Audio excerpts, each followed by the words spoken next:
Everyone, and again, welcome to today's webinar. We'll go ahead and get started. Make sure we have ample time to get through all of the great information you're going to hear today. This webinar, of course, is on the changes in federal grant funding, and we're pleased to have you all here today. My name is Sarah Pinder. I'm the Resource Services Manager for Michigan Nonprofit Association. Hopefully you've seen some of the slides that we have scrolling at the beginning of the webinar today. They provided quite a bit of good information. If you haven't, we are going to send them email, so check your email. I'm going to take just a second to highlight some of the things that were on those screens as you were waiting for the webinar to begin. Keep in mind, always look at M&A's website for great information as well as our list of upcoming events. It's a great resource to find different things that you may want to participate in. Also, if you're on today's webinar, I'm assuming you're interested in federal grants. As a member of M&A, you have access to Grant Station, which is a great resource for finding grants, finding government grants, and you get it for free. It's a $699 program or subscription each year, and as an M&A member, you get that for free. So if you're not sure how to access that or would like more information, certainly reach out to M&A staff, and we'd be happy to help you. Again, I want to highlight today's webinar all about the changes at federal grants, and just point out that this is a change that's been in the works for several years and is a great practical example of how public policy and advocacy work really do end up making important changes. So just keep that in mind, as that is one of the roles, major roles, that Michigan Nonprofit plays on your behalf at both the state and national level, as well as our partners at the National Council of Nonprofits. And you will see from my screen that I'm just pulling up their PowerPoint, and we are about to get started.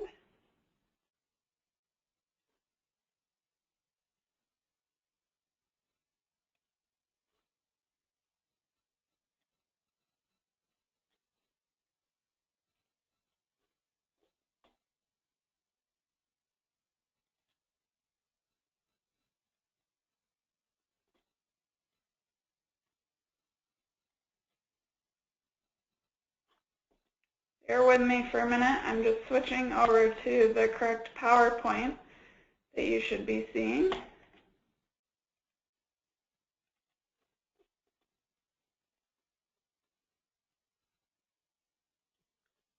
Sarah, while you're doing that, shall I introduce us and do a little bit of getting started? Thank you, David. Okay. There we go. There's the opening slide. Do I have control yet? You will have it in 2 seconds. All right. Hello, everybody. This is David Thompson, National Council of Nonprofits. I'm here with my colleague, Beth Bowski.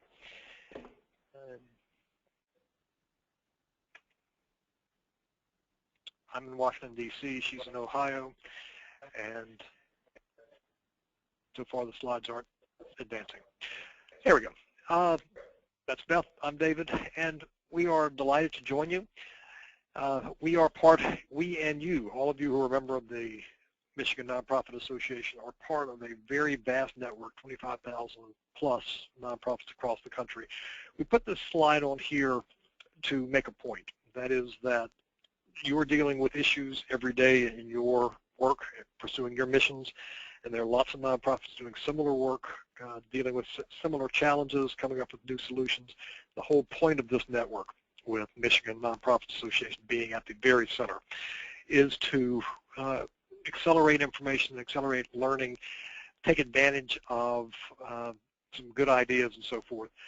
We are doing this webinar because we want you to know as much as you can to be successful, and for you to share back with Michigan nonprofits and with your colleagues across the country. So that's why we're here, and we're delighted to be here. You can always stay in touch with us at the National Council of Nonprofits most easily by going through your friends at the Michigan Nonprofit Association. You can follow us on Twitter at those addresses, or sign up for our free newsletters. Advocacy Matters newsletter comes out every 2 weeks, every other Monday, and Knowledge Matters comes out once a month. It is the non-advocacy side of our shop. What we're going to do today is cover these 5 topics. I'm going to hit the first 2, big deal and how we got here. My colleague Beth Bowski is going to talk about the key changes and how to prepare for the implementation, and then what you need to do, and I'll come back and talk about what you need to ensure that the promise becomes reality. But before we get into the details, we're going to get into some weeds, but we wanted to at least address right up front, what's the big deal? Why are we taking your time? Why are you taking your time to learn about these new rules? These have been called, our friends in the foundation community have called these new rules game changers. Many in the nonprofit community have used phrases like seismic shift in federal policy affecting all nonprofits across the country. The head of OMB, the Federal Office of Management and Budget, referred to these as the biggest changes in grant making in a generation. So it's a big deal. But I'm going to quote a Michigander to actually underscore the importance of this. These new rules provide to nonprofits RESPECT. Now, those of you of a certain age, it's muted, so I can't hear you. You're probably saying Sakatumi. Sakatumi, yes, that is Aretha Franklin, who moved to Detroit at age 5. Now, the respect that I'm talking about is the federal government is saying if federal dollars are involved, nonprofits have to be paid their indirect costs. Indirect costs meaning necessary, fundamental, essential costs that nonprofits that you have to expend when managing contracts or grants from the federal government or state government or local government. That this is federal government acknowledging these are real, they're acknowledging that they are necessary, and they're acknowledging the federal government's declaring that they must be paid by somebody. And when federal dollars are involved, it's saying governments have to pay nonprofits for their indirect costs. I should point out, this isn't just federal grants. If you have a grant or contract with the city of Detroit or a county in Michigan or another governmental unit or the state, and federal money is being involved, then once the rules apply, then these rules apply to your contract or grant. It affects everyone.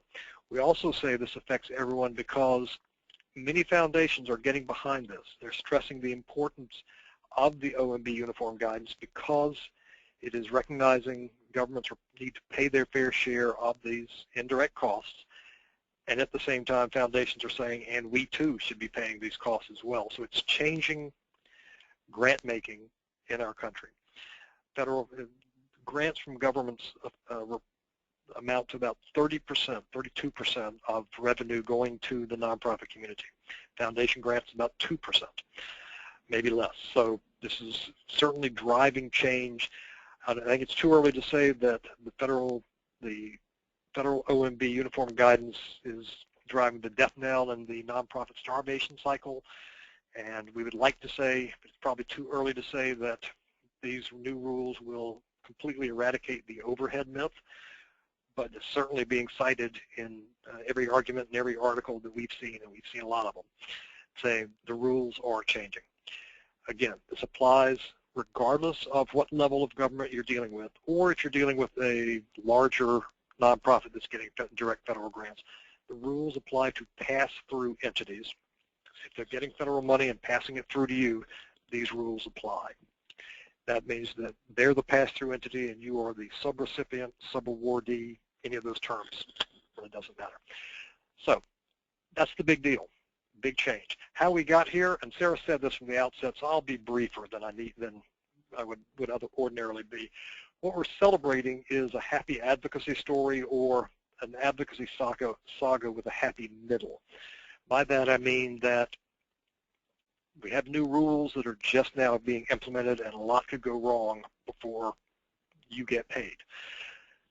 But there's some background. Our network, I showed you the map earlier, our network has been engaged in government nonprofit contracting work since 2008. A lot of reports, a lot of data, a lot of things that are demonstrating that the systems of government's contracting with nonprofits are broken, and they need to be fixed. Fortunately, folks in Michigan, folks across the country have come together and identified recurring problems and, most importantly, solutions. And a lot of governments, including the federal government, are paying attention and respecting the work that this network, including you, that have been doing. In 2011 or 12, President Obama ordered the federal government, the different departments, to undertake an effort to streamline the grant-making process. Many of you know there are 8 different circulars from the Office of Management and Budget that apply to distinct subsets of grantees. State and local governments have their own rules. Native American tribes have a different set of rules. Universities a third set, and then nonprofits have a different set. These are all different circulars. The president said, come up with one set of rules, and they did. 2012, they issued a draft. Sadly, they left nonprofits out. They didn't do anything to address the needs and the ongoing challenges that nonprofits have been facing. So this network, led by Michigan nonprofits, led by many engaged nonprofits across the country, participated in this campaign to point out to the Office of Management and Budget that they left nonprofits out and there are serious problems that governments need to be addressing, such as not paying the full costs for services provided by nonprofits on behalf of governments. Key big news is, as you see on the slide, OMB listened, and they changed the rules, published them at the end of 2013. They became effective the end of last year, the December 26th of last year. Beth's going to be going into those details. But I want to just emphasize, over the past year, advocacy has been promoting these rules, spreading the word among the nonprofit community, and working to clarify and fix a number of things. And at the same time, our network put out more information on solutions. You can see the sheet there on Michigan data indicating that you can't see the small type, but what that shows is that Michigan has serious problems in the contracting area, and that governments at all levels, federal, state, local, in Michigan, aren't paying the full costs and are putting arbitrary caps on reimbursement of indirect costs. That should start changing because of the work that you all have been doing. We've made great progress in getting the Federal Office of Management and Budget to modernize, to upgrade, to address confusion within the rules, and that has to keep going. I'm going to come back after Beth talks through the details to talk about how we can all keep the momentum, keep the progress going forward. Beth, over to you. Thank you, David. Okay, so what's in the actual OMB uniform guidance? First off, before we get started, I do want to say that you may often hear this referred to as the super circular or the omni circular, but we make a point, as does OMB, the Office of Management and Budget, to refer to it as the uniform guidance. The reason being is that, even as David said, there were 8 circulars that were pulled together to create uniform guidance, and it is no longer a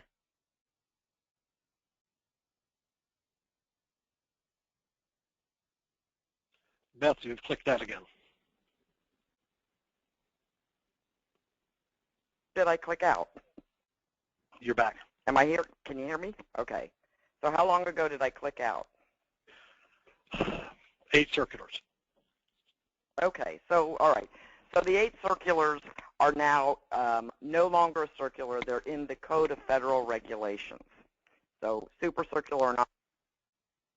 You're out.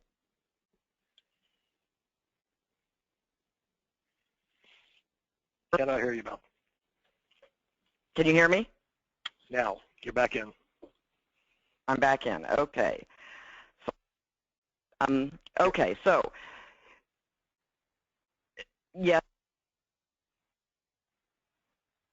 I'm sorry, folks. We're having some audio difficulty. Beth, why don't you dial back in, and I'll summarize some of this here on the slide. Reforms and implementations, as you're saying, there were 8 different circulars. Here are some of the ones you don't need to master these details. The point is, many of you may be familiar with some of these details. The administrative procedures of Circular 110, the audit reform OMB Circular A133 is the one that most people have heard of, know about, and so forth. So this is these have been brought together, and the whole point of this is that streamline for a common set of rules. Applicability, key dates, and timing. We've seen a couple of dates so far. The one on the screen there in red is December 26, 2014. That's the official formal date of the implementation, the application of these rules.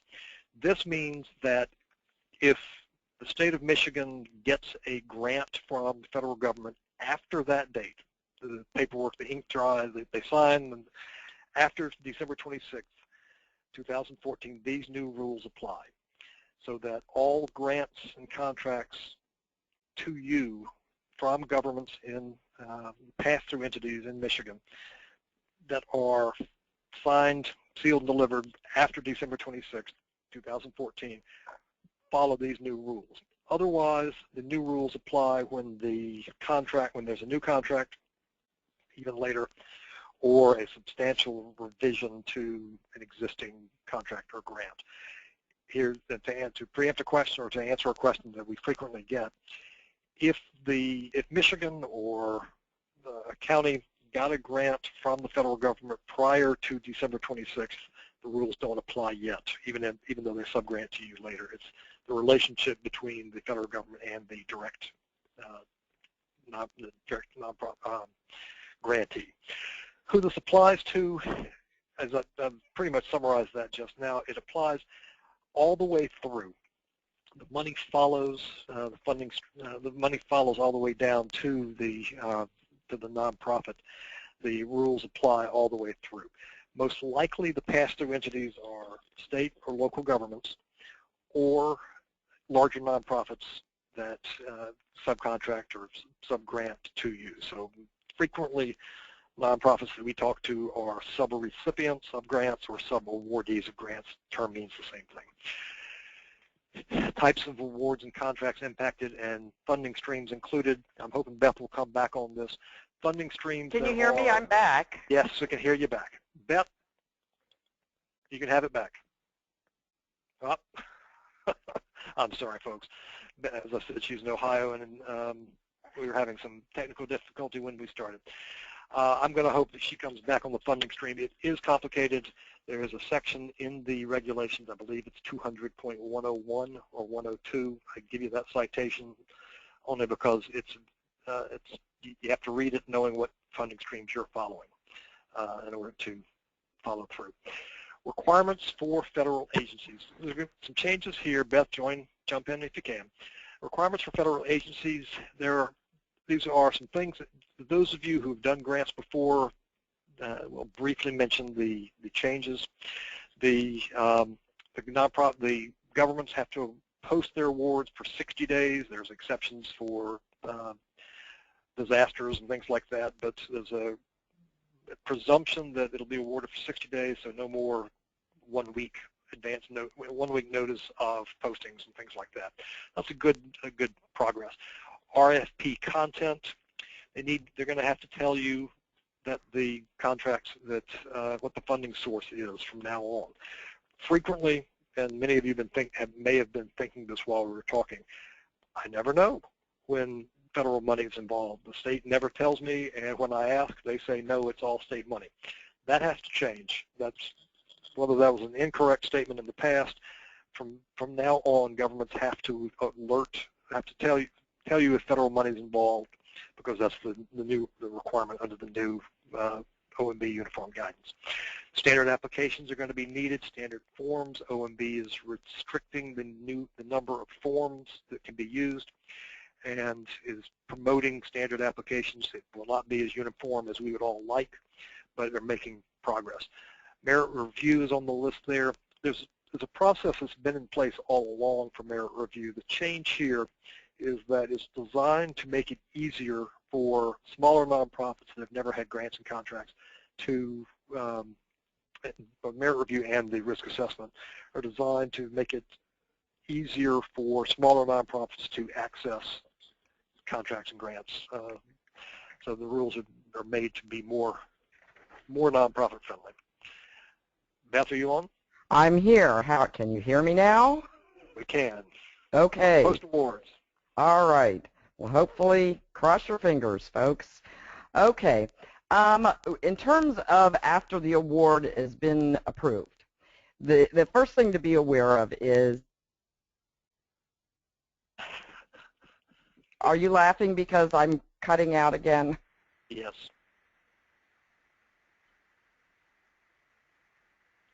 Beth. Let me keep going. Some key changes, most post requirements. Single audits. The threshold for single audits has been raised. Currently, the prior rule was that if you had an aggregate of, if you received a cumulative amount of $500,000 or more from federal grants and federal grants, you were subject to the single audit. That was the old A133. That threshold has been raised to $175,000. I'm sorry, to $750,000. That OMB says will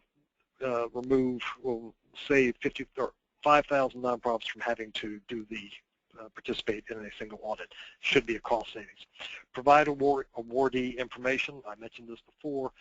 They have to tell you if there is federal money involved. They've got to tell you the funding stream, so it'll be a lot easier to track down and compare, as I said, and hopefully we'll get Beth back long enough to explain the complexity of whether the funding streams are covered or not. Most discretionary funding streams are. There are some mandatories, and then there are some exceptions. I'm sorry I can't identify those on the call, but we're happy to follow up. We'll have our email addresses after the call for you to check with. Perform risk assessments for subrecipient monitoring. That's going to be required by the grantees. And also verify compliance. There's going to be some new paperwork. There will be some new reporting requirements related to the federal, that has to do with data or financial accountability and Transparency Act data. And then the big item, which is pay subrecipients their indirect costs. So we'll go to the next slide to explain that. The rules, and this is what I talked about in terms of the big deal. This is the mandate on payment of indirect costs. Nonprofits that have already negotiated a federally approved indirect cost rate must be paid that rate, whether you're working with the federal government, state of Michigan, county, or anyone else. If you have negotiated with the federal government an indirect cost rate, anyone using federal money has to pay you that rate. That's the good news, and it applies to all federal agencies, all pass-through entities, and you can extend it for 4 years automatically and save everyone the administrative trouble of renegotiating or recalculating the rate. That's the good news. The bad news is that doesn't apply to many folks, to many nonprofits. You have to have a direct grant from the federal government. Universities all have these. A lot of Catholic Charities USA, I know, has these. So it doesn't apply to enough folks, but it is the rule that if you have a federally negotiated rate, everyone has to pay it. That's the good news. For those who've never had a federally negotiated rate, which is probably most of you on the call, you have a choice. First, you can negotiate a rate, an indirect cost rate based on the federal guidelines, the federal cost principles, or you can elect to accept what they call the de minimis rate, which is 10% of the modified total direct costs. In the MTDC is a calculation. It's complex. We don't have time on the call, and we don't have your data in front of us, your financial data in front of us to walk through it. The key point is it's not 10% on top of whatever your grant is. It's your indirect cost rate that you can elect is 10% of your modified total direct costs. But the good news is it's the mandate of being paid in the indirect costs. Direct versus indirect. Great deal of confusion here, and hopefully we can clarify some. Direct costs are fairly obvious. Those are the ones that are easily attributable to a specific program. The grant provides funding for a program. These are the costs directly related to the program. Indirect costs are organizational or shared across programs. And I should point out, Beth mentioned earlier, what we're talking about is the federal term indirect costs. There are other terms that are frequently used synonymously. They're not accurately, and we'll get into the details in a minute. But there are other terms like administrative costs or overhead. We're not talking overhead, which includes fundraising costs and some other things. We're talking indirect costs. And again, I'll have more on that in just a moment. Whether an item is direct or indirect cost is situational. It has to be determined on a case-by-case basis. There's actually language in the uniform guidance that says nobody can give you a list because it varies. There are some things that are generally one or the other, but we have 3 examples here. Consider the receptionist of an organization. If the receptionist's job is to answer the phone and forward the calls to whomever, to the right person in the organization, does some filing, greets visitors and things like that, that person's time probably, in those cases, would be treated as indirect costs. But if the receptionist is at the front desk of a program and receives the call and fills out the intake form and directs the person, the call or the individual who comes in the door, to the right counselor, to the right person to deal with, those are direct costs. So the same person, the same job function could be one or the other. Just because administrative staff might be in the person's title, it doesn't determine whether the person's direct or indirect cost. Also consider a building. If you have several programs going on in your organization, lots of different programs in the same building, the building costs typically are going to be indirect costs because they're shared across programs. If all the work in the building is done is focused on one program, then most likely that's a direct cost. And then copiers, which is maybe what you can see in that picture. Photocopiers, we all have them, and if everyone uses them without keeping records and so forth, then the photocopier would be an indirect cost. But if you have a counter where you punch in a code that's related to a specific project, then those costs can be attributed as direct. So the reason we stress that with you is that, unfortunately, the answer is it all depends. It's rational, but it depends on the situation. Allowable versus unallowable costs is a key distinction. When we're talking indirect costs, we're talking about allowable things. You see the criteria: has to be reasonable, necessary, conforms with policies, and you need to treat it consistently in accordance with GAAP and so forth. And the typical unallowable costs, and we're talking about what the government won't reimburse. There's nothing wrong with these costs. It's just what the government will not reimburse as part of indirect costs. Government will not reimburse for fundraising, so it's treated as an unallowable cost. Most advertising, lobbying expenses, anyone with a government contract or grant will see the clause in there saying, thou shalt not spend this money for lobbying. So that's not allowable as direct or an indirect cost. Entertainment, and that sort of thing.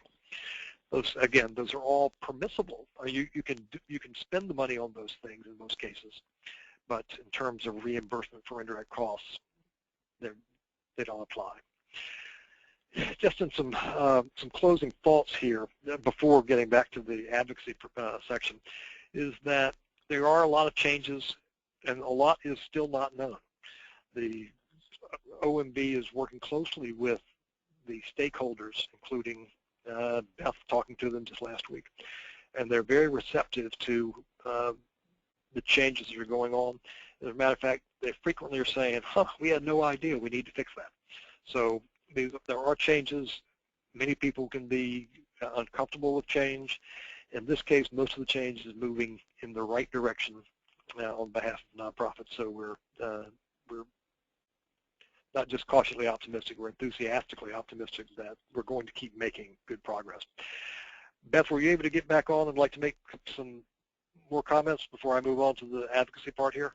I don't know. Can you hear me? Okay. Still have technical problems. Sorry about that, folks. The uniform guidance, moving from promise to reality. And what we have is, we're now 2 months into the uniform guidance being in effect. Most states officials we've talked to and our colleagues have talked to don't know about it or are just now getting used to the idea. So you on the phone already know more than most of your program officers in state and local government. Not bragging, I'm just saying that that's the way it is. What we know is the advocacy efforts that have been underway lately and over the past year have been designed to clarify, protect, and fix the uniform guidance. We know that nonprofit rights follow the money. We've been saying that. Federal money passes through state, local, and others to nonprofits, and the mandate on payment of indirect costs follows that money all the way through. I should point out it applies only to the federal money. If states are matching or have other money involved, they may say, no, we're not going to do that. So if there's a cap in Michigan on a specific program, they may apply part of it, and it could be confusing. So we want to move forward and fix that, but I'll come back to that point. The money, the nonprofit rights follow the federal money, and that's the main point that you can keep stressing with your government colleagues. We also know that waivers and intimidation are prohibited. What we found, and I mentioned at the outset that our network has been engaged in contracting reform work for a number of years. New York State has some of the best laws on the books in terms of nonprofits are entitled to reimbursement of their interest for late payments and late contracting. What departments in New York used to do was require nonprofits to sign waivers of their rights to this interest before they get the contract. Yes, that was scandalous. We were able to explain that to OMB, and they said, we'll fix that. And they put out some frequently asked questions. The answers to frequently asked questions is essentially say, thou shalt not use waivers or intimidate nonprofits into taking less than they are entitled to, whether it's the federally negotiated rate that you have or the 10% de minimis rate or something else you've negotiated. So that's good news. We've made some good progress there. We've also made progress in the area of defining grants versus contracts. As soon as the rules came out back in 2013, many government officials said, well, we have contracts, we don't have grants, so this doesn't apply. They were wrong. OMB has put out new guidance or new answers to frequently asked questions saying that what you call it doesn't matter. Whether you call it a grant or you call it a contract, if it's the federal money coming from a grant to perform those services, in almost all cases, it's going to be treated, these rules are going to apply, and that's why it matters. So the rules apply, and to brag on my colleague Beth, who's muted, so she can't object, she met with the OMB folks. Her background is running a nonprofit, executive director of human services nonprofit, handling multiple contracts and grants on many different types of programs, different levels of government. And she explained to the OMB folks that the title, the name of it does matter, and most nonprofits have fixed price awards, fixed price contracts, and there's going to be confusion unless you clarify it. And they actually rewrote the rules to say this applies to fixed price awards, fixed price contracts, which is a great victory, and it will avoid a lot of confusion, a lot of wasted time going in the future. So there's some good news there. It is a key point here, and you can see a document on the picture that's pictured there, and the words, know your rights and how to protect them. If you want to try to remember anything I said, I just ask you to take a look at this document that will be shared with you as soon as we finish talking. The rules are clear, but the enforcement is not. There is no federal enforcement of these rules other than the audits that takes place 2, 3, 4 years down the road. It's possible that there are state contracting review processes, and you can defend yourselves or promote your rights by talking directly with government officials. But to do that, you need to know what your rights are and how to protect them. The network has been pulling together horror stories, problems, challenges, and so forth, identifying potential ways that these rules could be misinterpreted, misapplied, or downright evaded, and what you can do to respond and push back. So in this document, it's a 4-pager at the moment. It has potential challenges and what the law says and how you can use it to protect yourself. So that's a tool that I want to make sure everyone knows. I'm hearing, Beth, have you gotten on the line? Is that you out here? I hope it is. Can you hear me? I can hear you. Oh my gosh. What would you share? Well, where are we? I'm so focused on getting my audio working. Okay, well, hold off there. Let me finish up my slide, and then Sarah can share some questions with us. Okay, terrific. So we can go. This is my last slide before we get to questions, and that is developing tools and explaining David's main point. As I said before, advocacy made these rules possible. The nonprofits across the country didn't say, gee, we're suffering, and then just sit and complain. And they did something about it, talked with OMB, and these rules were developed. We're now at the stage where thousands of government officials need to interpret these things. Thousands of nonprofits need to learn the new cost accounting rules and how to take full advantage of these rules. This is where the collaboration across the country is needed. The ways, I guess many of you in cities hear the phrase, see something, say something. It's a trademark term, so I can't put it on a slide. But the point we have is that many of you, all of you, will be dealing with governments in the coming years. If something they do doesn't sound right, please let us know, us meaning Michigan Nonprofits or the National Council of Nonprofits. Please, and if they do something right, if your governments are doing model examples of things, let us all know so that we can brag about it. For instance, Illinois is applying the federal rules to all state contracts and grants so that they are promising to pay indirect costs for the state money as well. We want everybody to do that. So if you see something good that governments in Michigan are doing, by all means share. The way to do it is to let Michigan nonprofits know. And whether something's unclear or what you're hearing from government. We have a Uniform Guidance Implementation Form, report form, that's the blue ink on the page there.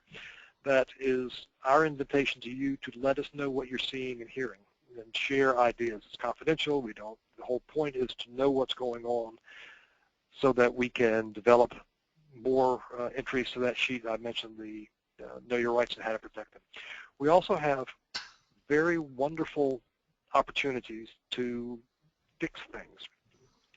The National Council of Nonprofits has a national task force on government nonprofit contracting reform, where we were able to develop questions that the Office of Management Budget answered and turned into law on our behalf. Beth and I also serve on the ad hoc advisory committee to the Office of Management and Budget, where they're regularly asking us how things are going. We can, if we don't know anything, if we don't hear from the field what's going on, we can't correct things. So this is a constant invitation to engage and not just receive something from government and say, thank you very much, thank you sir, may I have another. It's we have the opportunity to question things, to fix things. I'll stop there on the advocacy message, and Sarah, you've been, or Beth, you've been on and off and probably missed most of what I said. But Sarah, do we have questions there online that you want to share?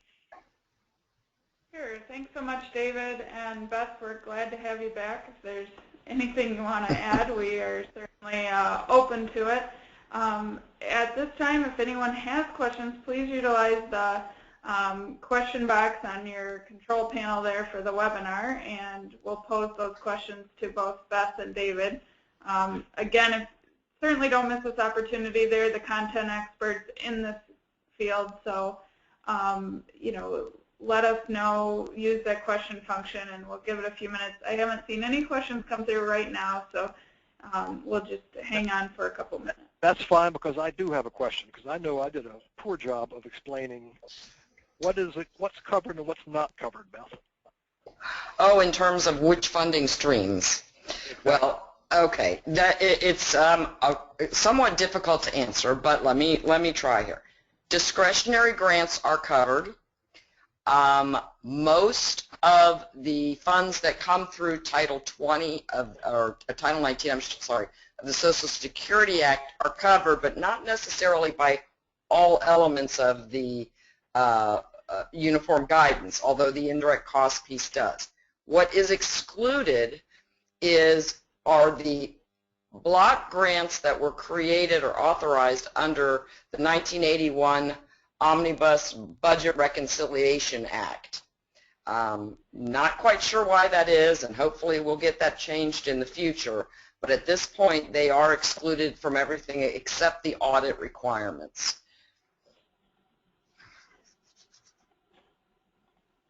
Thank you, Beth. We would love for there to be a laundry list of what's in and what's out, and hopefully over the coming months that can be developed in coordination and collaboration with the Office of Management and Budget. To confess, it is extremely difficult to read that language in that part of the uniform guidance. We think there's some missing punctuation, but it's hard to follow. Thank you. We do have one question that's come in. Is there any information on how organizations can handle a dispute over a government contractual agreement? You want me to take that, David? Sure. Okay. The first thing I would do would certainly be to meet with the government officials in charge and provide them with. We lost her again. Provide them with the information. I'm not sure from the question whether the point is a dispute with the award or lack of award. It's whenever the RFP process defines if it's a we should have gotten the award type of thing. There's an existing structure. Whatever the existing structure is would apply. There's not a new. The rules don't apply a new rule, a new system there. If it's state and local government, a question I have is there a contract appeals process in Michigan, contract and or grants appeals process in Michigan? Some states do have them. I know Colorado has something, Maine has something. So there's a question there. But if you are dealing directly with a governmental entity, let's say a Department of Health or Human Services in Michigan, or I guess you're merging them, so it's hard to keep track of which is which. If you are dealing directly with one and you get a response that's not matching what you know about the uniform guidance, what you're learning from us about the uniform guidance, first thing to do is to raise the question, to point it out with the program officer or the contracting officer, and then go to a higher authority, go over their head, or try to reach out to the federal grant agency. Typically, federal departments won't talk to sub-grantees, sub-recipients, and that's just standard rule. OMB recognizes that that's a problem and is willing to work with us to try to create a process so that when a agency is not following the rules or needs to have a higher authority that they can weigh in. Beth, did you get back on? I did. Can you hear me? Yes. Okay. The other thing I would add would be, yeah, I think one is, yes, that just recently OMB did hear the.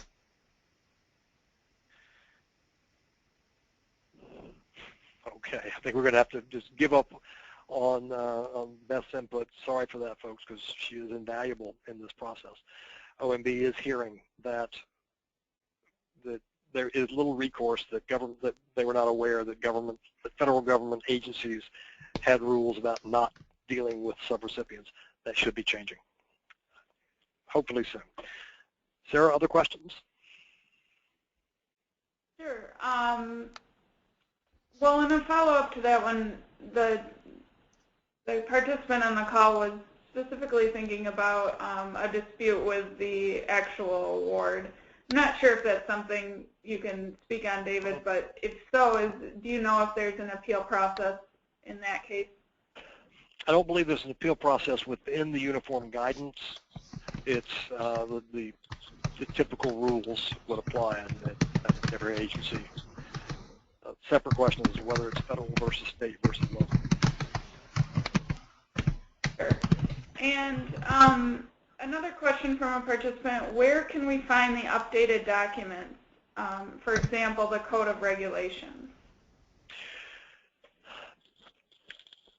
The easiest way for me to send you there is by our website, which is councilofnonprofits.org, and then click the picture that you see of the OMB uniform guidance on there. It's CF. So did I get it right? I'll call it my screen. It's cfo.gov,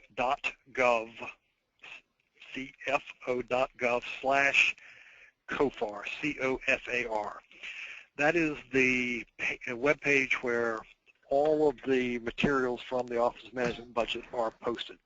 You'll see the actual Code of Federal Regulations link, probably about halfway down the page, is 200 CFR.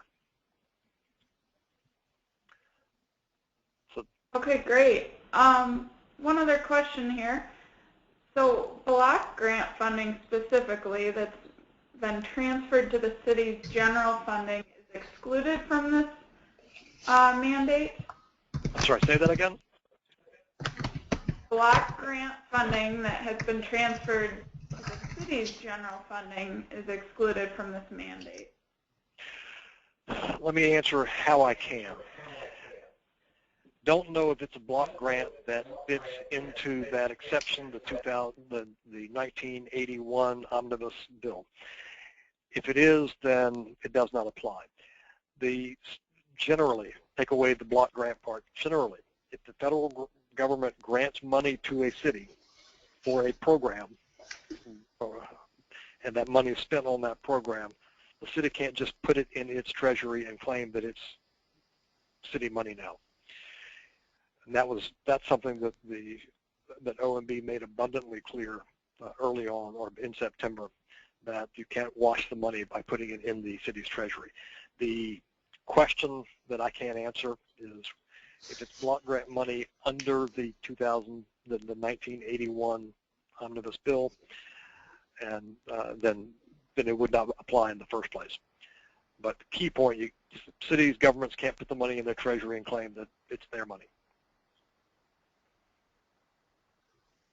Sorry, I can't answer specifically about the block grant, and we invite you to take a look at the regulations and with your funding stream in mind, track down whether it applies or not. And then we'd really appreciate it if you determine it does or does not, you let us know, either Michigan Nonprofit Association or us, because we're trying to compile a list. And it's a lot easier for you to figure it out knowing what your funding stream is than it is for us to try to learn the thousands of different funding streams and try to compile them. So by all means, we very much seek your input on what you're discovering and the answers you're finding. Great, thank you, David. That's good extra information to have, and appreciate you being able to shed some light on that. Okay. I don't see any other questions. I'll put out one last call for questions from participants, but certainly we appreciate you being here today and for Beth's involvement, and appreciate, again, you sharing your contact information right there on the screen if people do think of other questions when they log off today. That's great. That's very much appreciated. All of you in Michigan, I hope that you can do a steady round of applause for your colleagues at Michigan Nonprofit Association. I always enjoy and always learn when I'm speaking with folks that have been brought together by Michigan Nonprofit Association. You folks may know it tomorrow. Donna Murray Brown is testifying about the impact of nonprofits across the states at I think a state Senate hearing, and is convening the Attorney General with nonprofits or council that M&A runs and so forth. So, and they just announced yesterday the convening of the nonprofit caucus. You have bipartisan, bicameral leadership of the nonprofit caucus, all looking out for the interests of nonprofits. I am in awe of your state association, and I learn from them every time. So they didn't ask me to. They didn't know I was going to say that, but by golly, I'm proud of my colleagues, and I hope you are too. Well, thank you, David. That's awesome, unsolicited endorsement there from the National Council. Again, thank you, everyone, for being on the call today and sticking with us through some technical difficulties. Again, just remember to check out Michigan Nonprofit Association's website. A lot of information is provided there, including our contact information.